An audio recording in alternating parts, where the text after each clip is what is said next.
Hello and welcome to the latest news update on Canary News. Tesla is potentially facing job cuts as managers evaluate the necessity of each employee's position in response to a slowdown in sales growth. This evaluation process involves a binary assessment of roles, reflecting CEO Elon Musk's emphasis on cost-cutting. Despite this, Tesla's stock experienced a slight increase before regular trading, though it has seen a significant decline since the start of the year. The company's workforce has expanded substantially, reaching over 140,000 employees globally by the end of 2023, highlighting Tesla's ambitious growth plans.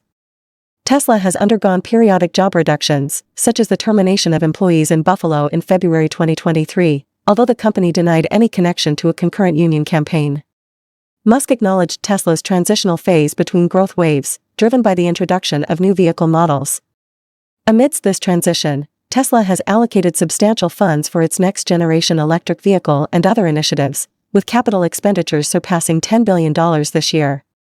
Analysts anticipate increased spending on research and development to around $4.5 billion.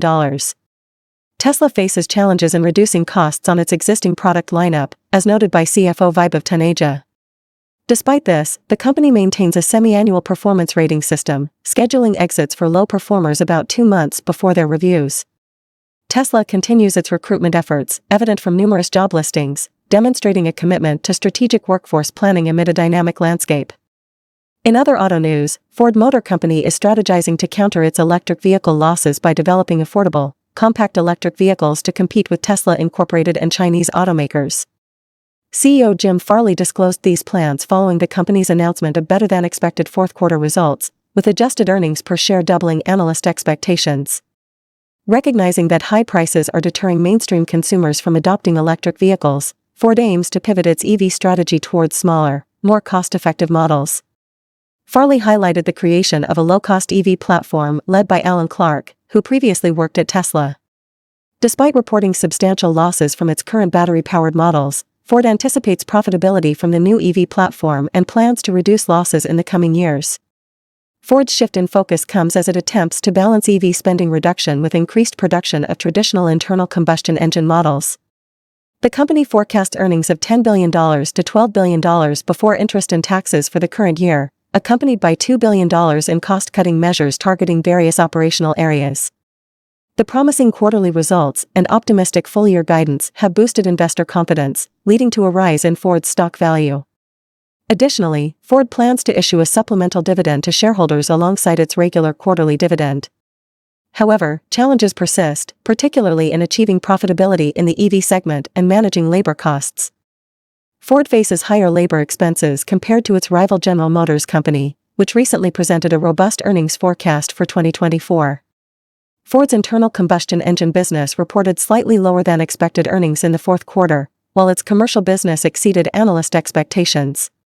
Analysts anticipate margin pressure in Ford's traditional internal combustion engine segment due to increased pricing competition and replenished dealer inventories following pandemic-related shortages. Despite these hurdles, Ford remains committed to its transition to electric vehicles while navigating the complexities of the automotive market. In other international news, China experienced its sharpest decline in consumer prices since the global financial crisis, intensifying pressure on the government to bolster its faltering economic recovery amidst market turmoil. According to the National Bureau of Statistics, the Consumer Price Index plunged by 0.8% in January compared to a year earlier, marking the steepest drop since September 2009 and surpassing economists' projections of a 0.5% decrease.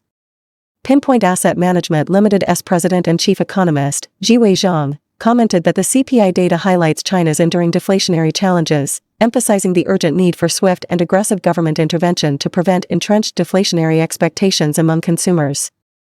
The Producer Price Index also fell by 2.5%, extending a 16-month streak of deflation in factory gate costs.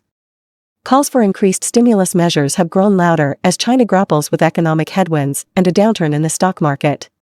Despite prior efforts to stimulate the economy through measures like injecting long-term liquidity into banks and issuing additional government bonds for infrastructure projects, confidence in the country's economic outlook remains subdued. In response to the ongoing equities sell-off, President Xi Jinping was reportedly briefed by regulators on the situation, with the government taking decisive action by removing the head of the nation's main securities regulator. The benchmark CSI 300 index saw a modest uptick on Thursday, signaling a potential fourth consecutive day of gains, while the yuan remained relatively stable. China's persistent deflationary trend over the past year reflects challenges in reigniting domestic demand and consumer confidence. The economy-wide price index experienced its lengthiest decline since 1999 in the fourth quarter, underscoring the formidable task facing policymakers in stimulating growth. Core CPI, excluding volatile food and energy costs, registered a modest 0.4% increase, with pork prices plummeting by 17%, contributing to a record-breaking 5.9% decline in food prices. The ramifications of prolonged deflation are profound, potentially leading to a downward spiral as consumers defer purchases in anticipation of further price drops, thereby dampening overall consumption and impacting businesses across sectors. As China navigates these challenges, the urgency for effective economic measures to reverse the deflationary trend and bolster consumer confidence remains paramount. That is all the time we have for today. Tune in again tomorrow for the latest news update. Remember to smash the like button and subscribe to our channel. This will help our channel reach a wider audience. Thank you for watching.